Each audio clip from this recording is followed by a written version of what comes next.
Hello everyone, my name is Hemant and you are watching Credit Wealth और Credit Wealth की हमारी technical analysis series को आगे बढ़ाते हुए आज इंट्राडे ट्रेडिंग के लिए मैंने जिस स्टॉक को सेलेक्ट किया है इसका नाम है अपोलो हॉस्पिटल्स इंटरप्राइजेस लिमिटेड। और देखिए स्टॉक को सेलेक्ट करने के पीछे का रीज़न बहुत सिंपल है।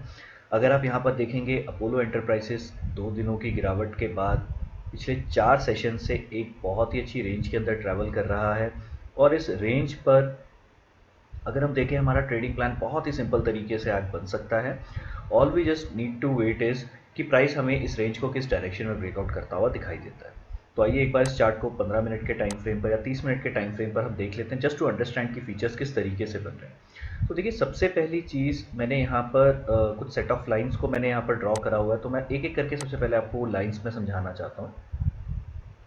तो आप ये जो येलो लाइन देख रहे हैं, जो मैंने यहाँ पर प्लॉट की है, this line is acting as an important area of support and resistance for the price. आप देखेंगे यहाँ पर सबसे पहले रेजिस्टेंस थी, देन इसका ब्रेकआउट किया प्राइस ने, देन इस लेवल को सपोर्ट में कन्वर्ट किया, then again it went up and फिर दोबारा प्राइस जो है इसी लेवल के नीचे ट्रेड कर रहा है।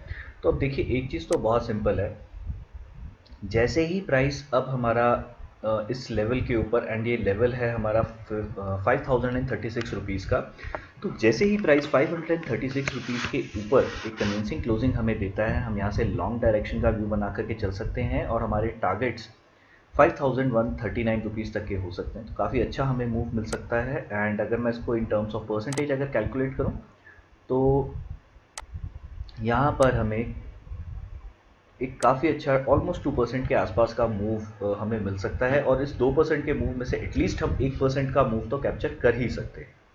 देन दूसरी जो पॉसिबिलिटी रहेगी वो ये होगी कि अब अगर आप इसको देखें तो आप देखेंगे कि पिछले 3 सेशन से मेजॉरिटी जिस तरीके की प्राइस मूवमेंट चल रही है, जैसी कैंडल्स बन रही हैं, कोई बहुत बड़ा मूव स्टॉक ने नहीं दिया। इनफैक्ट अगर आप देखेंगे पिछले 3 से 4 दिनों के अंदर स्टॉक की रेंज 1.5% की रही है। और एक कंसोलिडेटेड रेंज का मतलब ये होता है कि जब कभी भी ये रेंज ब्रेक होगी तो उसके बाद आपको स्टॉक के अंदर काफ़ी अच्छा ट्रेंडिंग मूव देखने को मिल सकता है। तो अगर सपोज कीजिए यहाँ पर गैप अप ओपनिंग होती है और गैप अप ओपनिंग के बाद प्राइस इस लेवल को रीटेस्ट करता है एंड देन ऊपर की डायरेक्शन में चलना स्टार्ट करता है, then again I am very much interested in the buy side of the trade.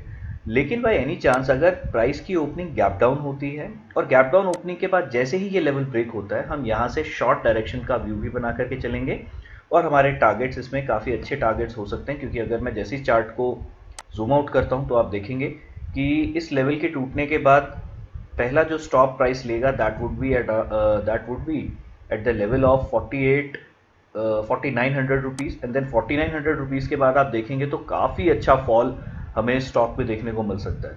सो उम्मीद करता हूँ स्टॉक का सिलेक्शन जो मैंने इस वीडियो में आपको बताया है और जो लॉजिक रहेगा हमारा आज के दिन के लिए ट्रेडिंग के लिए, वो आपको अच्छे तरीके से समझ में आया होगा। If you are new to the channel then do like and subscribe Trading Wealth, and if you are my regular viewer then share this channel with your friend and colleagues. Thank you. Bye bye.